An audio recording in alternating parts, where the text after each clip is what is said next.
মলিনতাকে সহ্য করতে না পেরে স্বয়ং পৃথিবী দেবী একটি গাভীর স্বরূপ নিয়ে তিনি ব্রহ্মার শরণাপন্ন হলেন। পৃথিবীর উপরে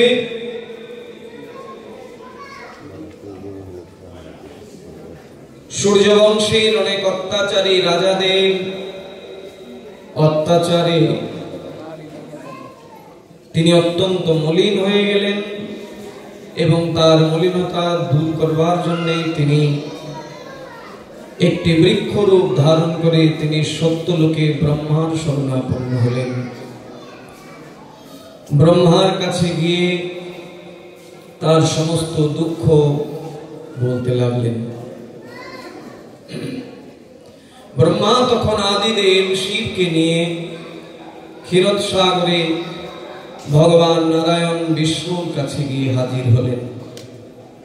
সঙ্গে আছেন সেই পৃথিবী দেবী। ব্রহ্মা শিব আদিদেব সকলে গিয়ে ক্ষীরসাগরে শায়িত ভগবান নারায়ণের কাছে পৃথিবী দেবীর দুঃখের কথা ব্যক্ত করলেন। জগৎ সংসারে অত্যাচারে পৃথিবী দেবীর এই মলিনতা দর্শন করে ভগবান অভয় প্রদান করে বললেন, আমি অতি সত্বর বৃন্দাবনে আবির্ভূত হব।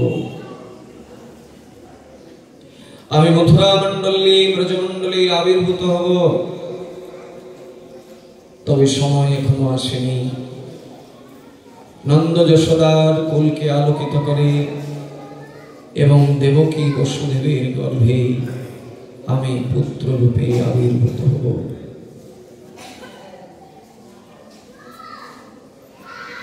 এই সুসংবাদ লাভ করে পৃথিবী দেবী চলে আসলেন। তখন মথুরার রাজা উগ্রসেন, ধার্মিক রাজা, সদাচারী, প্রজাবৎসল, প্রজাদেরকে নিজের সন্তানের মতো করে উগ্রসেন রাজা স্নেহ করেন।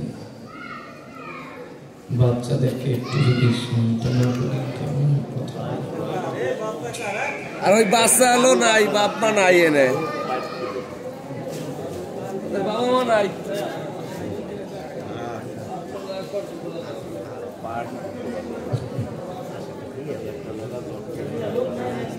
যে বাচ্চা বসাইতে পারবো না সে বাচ্চা আনলো কেন এখানে? রাধে রাধে রাধে রাধে।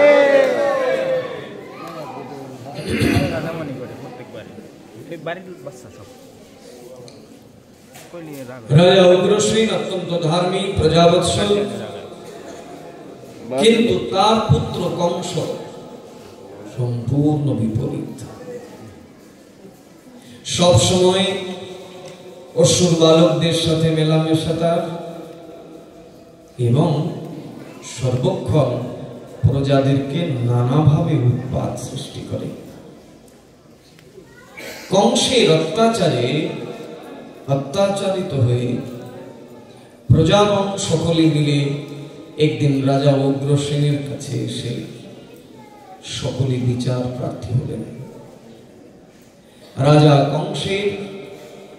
রাজা উগ্রসেন তার পুত্র কংসের এমন অত্যাচারের কথা শুনে সঙ্গে সঙ্গে কংসকে ডাকলেন। কংসকে শাসন করতে গেলেন। কে কার শাসন মানে উল্টো দেখা গেল কংসই তার পিতা উগ্রসেনকে কারাগারে পাঠিয়ে দিয়ে বন্দী বানিয়ে ফেলল। কংসকে শাসন করতে গেছিলেন তার পিতা উগ্রসেন, উল্টো উগ্রসেনকেই কংস কি করেছে, কারাগারের ভেতরে নিক্ষেপ করেছে এবং সে নিজেই মথুরার রাজ সিংহাসনে বসে গেছে।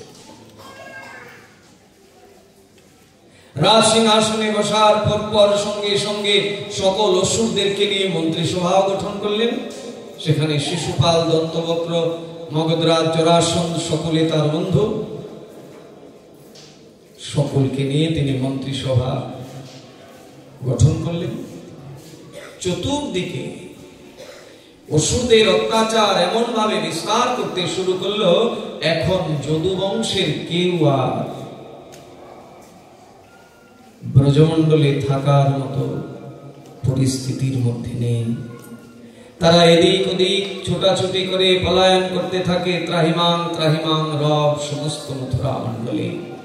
সাধু সজ্জনগণ যদি কোথাও যজ্ঞের ব্যবস্থা করেছেন, সেখানে কংসের চররা গিয়ে অনুচররা গিয়ে তারা সমস্ত যজ্ঞ বেদি ভেঙে চুরমার করে দিচ্ছেন।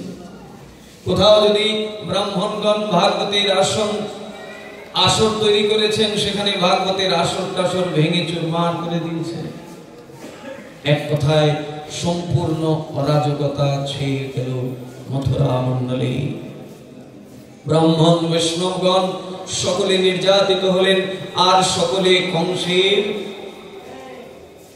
নিন্দা করতে লাগলেন।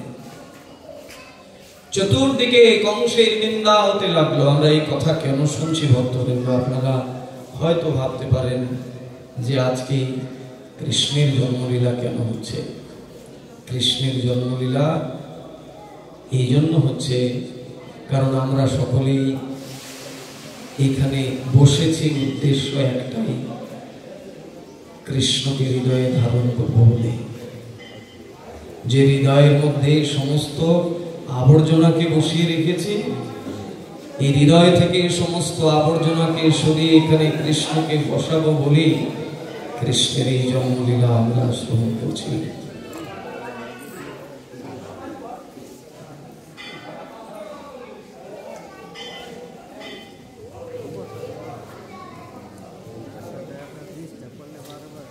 আজকে আসলে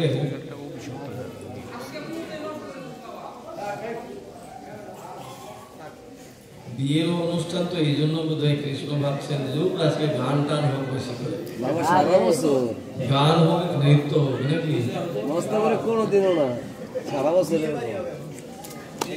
তবে ভক্তবৃন্দ, আমরা এটা বিশেষভাবে খেয়াল রাখবো। এত সুন্দর মন্দির, ভাবা যায় এত সুন্দর মন্দির, মহাপ্রভু গৌর নিতাই রাধা গোবিন্দ দেব সেবিত হচ্ছেন। মন্দিরের শোভাই তো এই জায়গায়, যেখানে এসে সাধু সজ্জনগণ একটু শান্তি পান, আনন্দ পান। এখানে এসেও যদি ওই প্রজল্পের মধ্যে মত্ত থাকে, মন্দিরে এসেও যদি সাংসারিক চিন্তা নিয়ে পড়ে থাকে, তাহলে মন্দিরে আসা না আসা তো সমান হয়ে গেল। বিশেষ করে মন্দিরে যখন সাধু সজ্জনগণ আসেন, তখন ভগবানের অত্যন্ত আনন্দ হয়। ভগবানকে কোটি টাকার মন্দির বানিয়ে দিলেই যে ভগবান ওই মন্দিরে থাকবেন এমন কথা নয়। ভগবান কোথায় থাকেন? যেখানে তার নিত্য সাধুগণের আনাগোনা হয়, যেখানে সাধুগণ নিত্য তার কথাকে আলোচনা করেন, আস্বাদন করেন, সেখানেই ভগবান থাকেন। এত সুন্দর মন্দিরে যদি কথা কীর্তনটাই সুন্দর করে না হয়, তাহলে কেমন করে ভগবান এখানে আসবেন? যে ভগবানকে কোনো কিছু দিয়ে ধরে বেঁধে রাখা যায় না, সেই ভগবানকে আপনি আপনার জীবনে টেনে আনবেন কি শক্তির দ্বারা? সাধনা শক্তির দ্বারাই তো, সরলতার দ্বারাই তো, শান্ত চিত্তেই তো তাকে হৃদয়ে ধারণ করবেন। উচ্ছৃঙ্খল মন নিয়ে, অশান্ত মন নিয়ে কি ভগবানকে কখনো কাছে পাওয়া যায়? বৃন্দাবনের ব্রজমণ্ডলের অবস্থায় সকলেই উদ্বিগ্ন। কংস দেখলো চতুর্দিকে তার শুধু নিন্দার নিন্দা চলছে, চতুর্দিকে তার নিন্দায় মুখরিত সমস্ত মথুরা মণ্ডল। আকাশে বাতাসে শুধু কংসের কথাই। কংস যে নির্যাতন করছে, রাজা উগ্রসেনের আমলে সাধুগণ, বৈষ্ণবগণ, ব্রাহ্মণগণ যেভাবে সাধন ভোজন করতেন, কিচ্ছু নাই সেগুলো। চতুর্দিকে কংসের এইভাবে যখন নিন্দা হতে লাগলো, কংস চিন্তা করলো, আমার তো চতুর্দিকে অপযশ ছড়িয়ে গেছে, আমার ভালো কিছু করা উচিত, যাতে এমন একটা কিছু কর্ম করব যে কর্ম দেখে প্রজাদের মনে আবার আমার প্রতি শ্রদ্ধা আসে। চিন্তা করলেন কি করবেন, হঠাৎ করে তার নিজের ভগ্নীর বিবাহের ব্যবস্থা করলেন। ভগ্নীর বিবাহের ব্যবস্থা করলেন, তাও কি এমন এক ভক্তের সাথে যে সত্যবাদী, এমন সত্যবাদী যুধিষ্ঠিরের চাইতেও তার সত্যবাদিত্বের মহিমা আরো বেশি। সেই সত্যবাদী বসুদেবের সাথে কংস তার ভগ্নী দৈবকীর বিবাহের আয়োজন করলেন। এমন ভাবে বিবাহ দেবেন সমস্ত মথুরা মণ্ডলীর সকল প্রজারা আনন্দে উচ্ছ্বসিত হয়ে যাবে। আমার চতুর্দিকে যে নিন্দা, আমার যে অপযশ, সেটা ঢেকে ফেলবো আমি। কংস এই চিন্তা করে জাঁকজমকপূর্ণ ভাবে মথুরা মণ্ডলকে এমন ভাবে আলোকিত করলেন, সাজসজ্জায় এমন ভাবে ভরপুর করে দিলেন, মথুরা মণ্ডল চতুর্দিকে আলোয় আলোময় হয়ে গেল। প্রচুর উপঢৌকন দিলেন, অনেক যৌতুক দিলেন, দিয়ে বিবাহ কার্য সম্পাদন করলেন। বিবাহের পর সারথী আসলো, দেবকী বসুদেবকে নিয়ে চলে যাবেন। এমন সময় কংস এসে সারথীকে বলছেন, সারথী তুমি নামো, আমার ভগ্নীকে আমি নিয়ে যাব তার শ্বশুর বাড়িতে, আমি পৌঁছিয়ে দেব। কত মহান কার্য করছেন কংস। এমন এক মহান কার্য করবেন যেটা দেখে প্রজাদের যে মনের মধ্যে যে বিরূপ প্রতিক্রিয়া ছিল সেটা ঢেকে ফেলবেন তিনি। তাই তিনি কি করলেন, রাজা হয়ে তিনি সারথী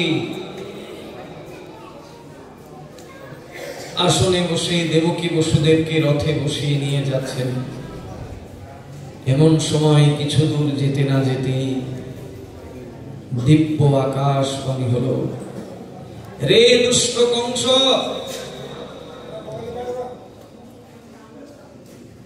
তুই যে এত আনন্দ সহকারে এত উচ্ছ্বসিত হয়ে তোর ভগ্নীকে নিয়ে যাচ্ছিস, বিবাহ কার্য সম্পাদন করে সারথী হয়ে তুই তোর ভগ্নীকে নিয়ে যাচ্ছিস, ওই ভগ্নীর অষ্টম গর্ভজাত সন্তান তোর মৃত্যুর কারণ হবে।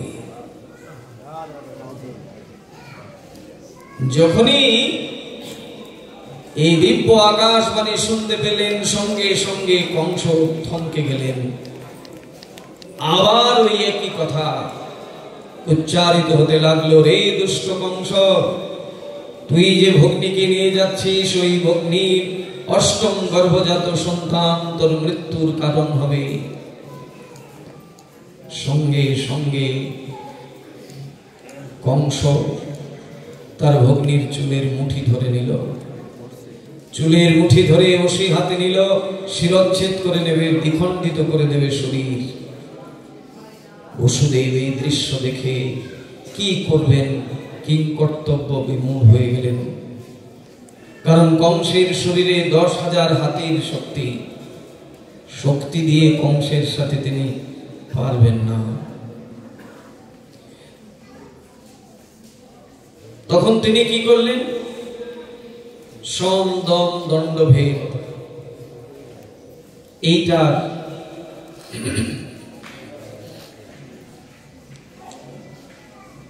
উপর ভিত্তি করে তিনি কংসকে বলছেন, কংস, চতুর্দিকে আপনার এইভাবে কীর্তি যশ, সবাই আপনার প্রশংসায় মুখরিত মথুরা মণ্ডল, আপনার যশ চতুর্দিকে কীর্তিত হচ্ছে, আর আপনি এইরকম একজন স্ত্রীকে বধ করবেন, আর তাও কি নিজের ভগ্নীকে। এই বধ করলে আপনার যে চতুর্দিকে এত যশ, এত কীর্তি, এত প্রশংসা, সেটা সব নষ্ট হয়ে যাবে, সবাই আপনাকে নিয়ে মন্তব্য করবে। অতএব আপনি এই হীন কার্যে যাবেন না। স্ত্রীবধ হত্যার পাপ অনেক ভয়ঙ্কর, আর তাছাড়া এই শুধু স্ত্রীবধ নয়, আপনার নিজের ভগ্নী যাকে আপনি আদর করে বিবাহ দিয়েছেন আমার সাথে, তাকে যদি আপনি বধ করে দেন, তাহলে চতুর্দিকে আপনার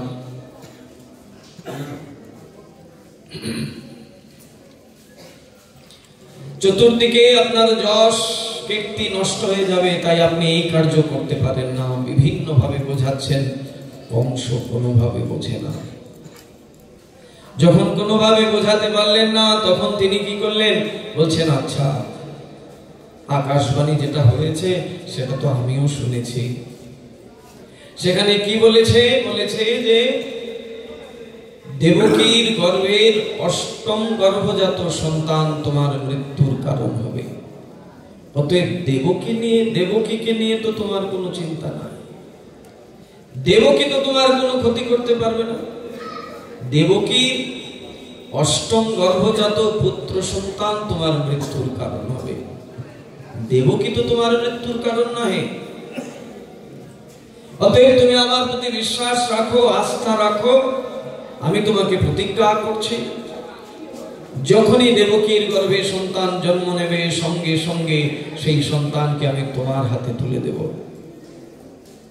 তারপরেও তুমি স্ত্রীবধ হত্যা থেকে বিরত হও। যখন এই কথা বললেন, তখন কংস চিন্তা করছে, সত্যিই তো দেবকীকে নিয়ে তো আমার কোনো বিপদ নেই। বিপদ তো দেবকীর অষ্টম গর্ভজাত পুত্র সন্তানকে নিয়ে। সঙ্গে সঙ্গে দেবকী আর বসুদেবকে মুক্ত করলেন। কিন্তু মুক্ত করলে কি হবে? কারাগারে প্রেরণ করলেন এবং সেখানে প্রতিশ্রুতিবদ্ধ হলেন। বসুদেব সন্তান জন্ম নেওয়ার পরপরই তিনি সেই সন্তানকে এনে দেবেন কংসের কাছে। সত্যি সত্যি তাই হলো। দেবকী বসুদেবের প্রথম সন্তান জন্ম নিল। সন্তান জন্ম নেওয়ার সঙ্গে সঙ্গে সেই পুত্র, প্রথম পুত্র যার নাম কীর্তিমান, সেই কীর্তিমানকে বসুদেব কুলে করে এনে কংসের হাতে দিয়ে দিলেন। এই দিব্য সুন্দর বালককে দেখে কংস চিন্তায় পড়ে গেলেন, এত সুন্দর বালককে মারব? আর তাছাড়া এর মেরেই বা কি করবো? এর দ্বারা তো আমার বিপদ নয়। বিপদ তো হলো অষ্টম গর্ভজাত সন্তান থেকে। অতএব এর মারব না। এত সুন্দর ফুটফুটে এই বাচ্চাটাকে কি করে মারব? কংস কি করলেন? বালকটাকে আবার বসুদেবের কোলে দিয়ে দিলেন। দিয়ে বললেন, নিয়ে যাও, এর মারবো না আমি। বসুদেব মনে মনে ভাবছেন, কংসের কাছ থেকে এই ব্যবহার তো আশা করা যায় না। তিনি বালকটাকে কোলে নিয়ে যাবেন, এমন সময় নারদ এসে হাজির। একটি অষ্টদল পদ্ম নিয়ে এসেছেন হাতে করে। একটা পদ্ম, তার মধ্যে 8টি পাপড়ি আছে।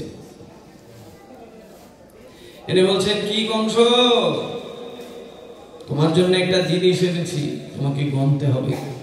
বলে, কি? বলে, এই পদ্মটা এনেছে, তুমি একটা একটা করে গণো তো। এখন কংস গণলেন, 1 2 3 4 5 6 7 8। বলছে, গণেছ তো? এবার উল্টো দিক থেকে গণো। এবার ওই দিক থেকে বলছে 1 2 3 4 5 6 7 8। কংস বলছে, আপনি আমাকে এদিক থেকেও গণালেন, আবার এদিক থেকেও গণালেন, কি বিষয়? বলছে, এটাই বিষয়। তুমি জানো তোমার পূর্বজন্মের কাহিনী? তুমি পূর্বজন্মে ছিলে কালনেমী।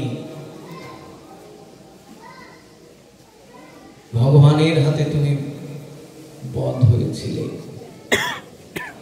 দেবতারা ভগবানের কাছে গিয়ে অভিযোগ করেছিল, আর ভগবান তোমাকে বধ করেছিল। এখন তুমি যাদেরকে দেখছো না, এই যে দেবকী, বসুদেব, কিংবা যারা পরবর্তী সময় দেবকীর গর্ভ থেকে জন্ম নেবে, এরা সব দেবতারা, সব তোমার শত্রু। তুমি কি ভেবেছো? তুমি এদিক থেকে গণেছো 8 হয়েছে, আবার এদিক থেকে গণেছো 8 হয়েছে। তা তুমি যে প্রথম সন্তানটাকে মুক্ত করে দিলে, তুমি ভেবেছো অষ্টম গর্ভজাত সন্তান থেকে তোমার বিপদ, কে জানে অষ্টমটা যদি প্রথম গর্ভে চলে আসে, এদিক থেকে গনে তো 8, ওই দিক থেকে গনে যদি আসো তাহলে 8 কোথায় এসে দাঁড়ায়, একে এসে দাঁড়ায়।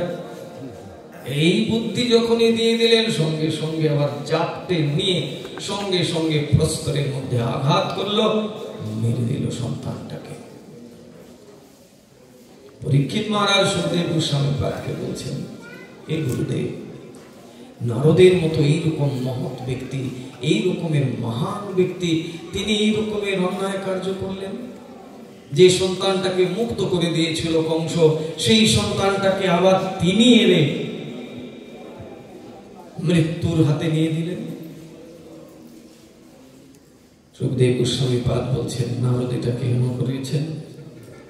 কারণ কংসের ভেতরে যদি সৎবুদ্ধির উদয় হয়, কংসের মধ্যে যদি মমতা চলে আসে, কংসের মধ্যে যদি স্নেহ বাৎসল্য চলে আসে, তাহলে ভগবানের আসতে যে বিলম্ব হবে।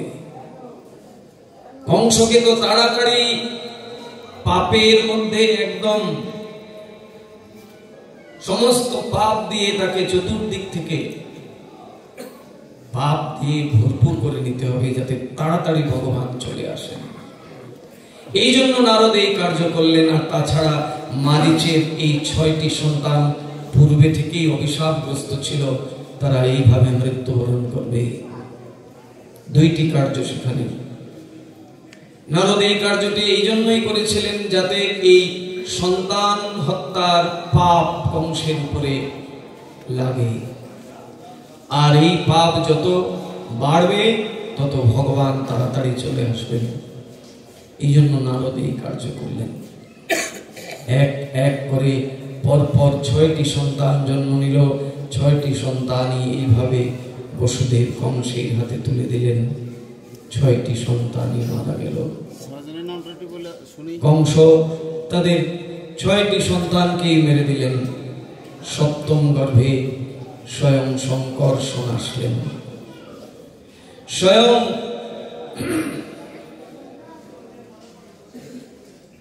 বলরাম গুরুতত্ত্বের আবির্ভাব হলো।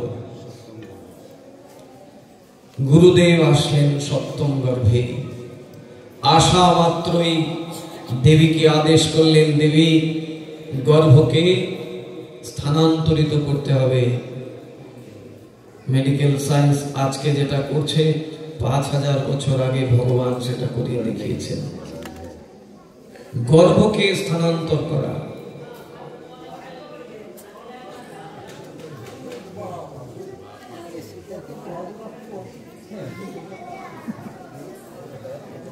দেবী মাতার কাছে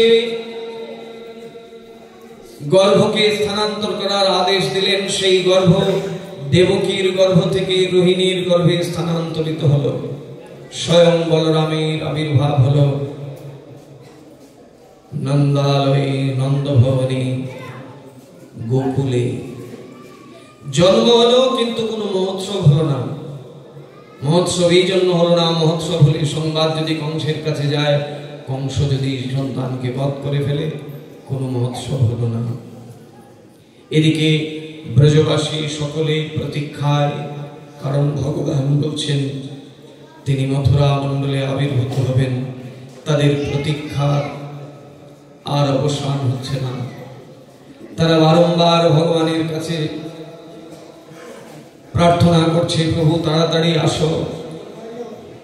এই কংসের অত্যাচার আর সহ্যের সীমা ছাড়িয়ে গেছে।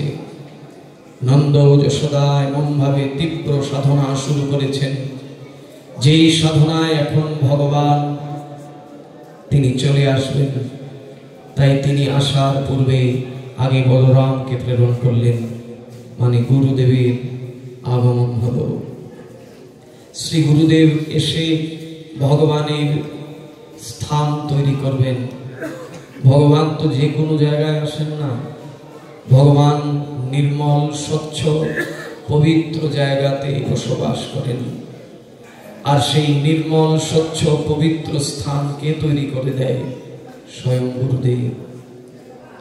তাই শ্রী ভগবান আগে গুরু রূপে প্রকাশিত হলেন, বলরামকে নিয়ে বলরাম হয়ে তিনি আবির্ভূত হলেন।